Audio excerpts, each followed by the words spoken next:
تو مصطفیٰ کریم علیہ السلام کی ذات اقدس میں اتباع اور توقیر صرف بندوں پر ہی نہیں بلکہ حضور علیہ السلام کی اتباع اور توقیر جو ہے نا بندے ہی خاص نہیں بلکہ کیا جو نباتات جانور ہوتے ہیں وہ بھی حضور علیہ السلام کی اطاعت و فرما برداری کرتے ہیں.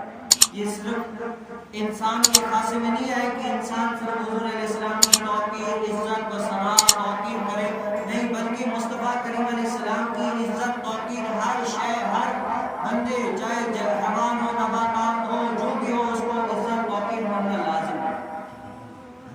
حضرت سیدنا انس بن مالک رضی اللہ تعالیٰ عنہ سے روایت ہے کہ انصار میں ایک اونٹ تھا جس پر لوگ کیا پانی رکھ کر گھروں کو اور کھیتوں کو دیا کرتے تھے. تو حضرت سیدنا انس بن مالک رضی اللہ تعالیٰ عنہ روایت کرتے ہیں کہ وہ اونٹ جو ہے نا وہ بگڑ گیا یعنی کسی کو قریب چھوڑتا ہی نہیں تھا اتنا کاٹتا تھا کہ لوگ ان کے قریب آنے سے ڈرتے تھے لوگ کہ یہ کاٹ نہ لے. تو قربان جائیے میرے پیارے آقا علیہ السلام پر کہ اس نے بتایا کہ یا رسول اللہ یہ اونٹ جو ہے نا سرکش ہو گیا ہے کسی نے یعنی جو قریب جاتا ہے اس کو کاٹتا ہے. تو مصطفیٰ کریم علیہ السلام اس وقت صحابیوں کو کہا کہ اٹھو صحابہ چلتے ہیں ان کی طرف. تو جب بڑھنے لگے تو صحابہ نے فرمایا یا رسول اللہ یہ اونٹ کاٹتا ہے جس طرح کتا یہ وہ کاٹتا ہے اس طرح یہ اونٹ کاٹتا ہے آپ قریب نہ جائیں. تو حضور علیہ السلام نے فرمایا کہ نہیں مجھے یہ کچھ بھی نہیں کرے گا میں جاتا ہوں. جیسے ہی کیونکہ اونٹ کو بھی پتہ ہے کہ یہ دونوں جہاں کے آقا علیہ السلام جیسے ہی وہ حضور علیہ السلام اونٹ کے قریب گئے تو اونٹ نے اپنا سر جو ہے نا سجدے میں رکھ دیا. ایک اور روایت میں کہ حضور علیہ السلام نے فرمایا پہلے اونٹ جو ہے نا وہ کھاتا تھا لیکن کیا حضور علیہ السلام گئے تو وہ بالکل آرام ہو گیا کچھ بھی نہیں کہا. تو حضور علیہ السلام نے فرمایا کہ اے صحابیوں اس دنیا میں ایسی کوئی چیز نہیں ہے جو مجھے نہ جانتی ہو کہ میں اللہ کا رسول ہوں. تو وہ اونٹ جو ہے نا سجدے میں گر گیا. تو لوگ حیران ہوتے کہ یہ اونٹ تو سمجھتا ہی نہیں ہے.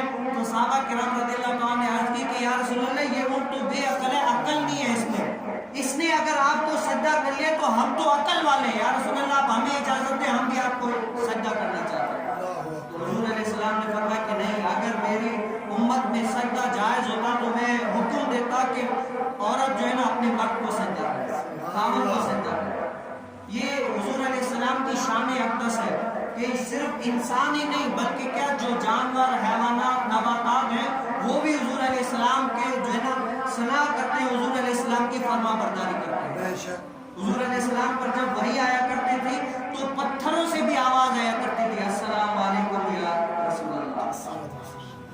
پتھروں سے بھی آواز آیا کرتی تھی. حضرت سیدنا آمنہ رضی اللہ عنہ فرماتی ہے کہ جب حضور علیہ السلام میرے شکم اطہر میں تھے نا تو جس پتھر سے جس درخت کے قریب سے میں گزرتی تھی وہ درخت جو ہے نا درود پڑھتا تھا حضور علیہ السلام پر سلام پڑھتا تھا.